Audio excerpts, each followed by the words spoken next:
একজন মানুষ বলেছিলেন, সারা জীবন সিগারেট বিক্রি করলাম, কেউ কিছু বলল না। সবাই এসে কিনলো, সবাই খাইলো, কিন্তু কেউ বাধা দিল না। কিন্তু যখন আমি একটি হাসপাতাল করার সিদ্ধান্ত নিলাম, মানুষের সেবা দেওয়ার জন্য নিজের জীবন উৎসর্গ করলাম, তখনই শুরু হলো বাধা, চাপ, আর শেষ পর্যন্ত সেই হাসপাতাল বন্ধ করে দেওয়ার উপক্রম হলো। এই সমাজ আসলে কি চায়, ধ্বংস নাকি উন্নয়ন? যে জিনিসে মানুষের ক্ষতি হয় সেটা খুব সহজেই গ্রহণ করা, কিন্তু যে জিনিসে মানুষের উপকার হয় সেটাই কেন বারবার প্রশ্নবিদ্ধ হয়। ঠিক তেমনি আজকে আমরা দেখছি, কেউ যদি নিজের জীবন গুছিয়ে ইসলামী বা আইনগত নিয়ম মেনে বিয়ে করে, সেটাও কারো সহ্য হয় না। সেখানে শুরু হয় আলোচনা, সমালোচনা, ট্রল, অপবাদ, আর কখনো কখনো আইনের দোহাই দিয়ে হয়রানি।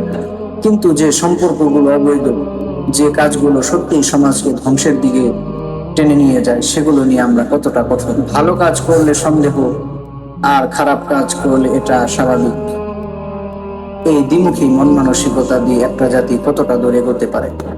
আর যে মানুষটা বৈধভাবে নিয়ম মেনে নিজের জীবন গুছাতে চায়, তাকে যদি আমরা ধাক্কা দিয়ে সেই ভুল পথে ঠেলে দিই, তাহলে সমস্যাটা মানুষের চরিত্রের নাকি সমাজের দৃষ্টিভঙ্গি? সমাজ বদলাতে হলে আগে আমাদের চোখের দৃষ্টিভঙ্গি বদলাতে হবে, না হলে আমরা বারবার ভালোকে হারিয়ে খারাপকে স্বাভাবিক বানিয়ে ফেলবো।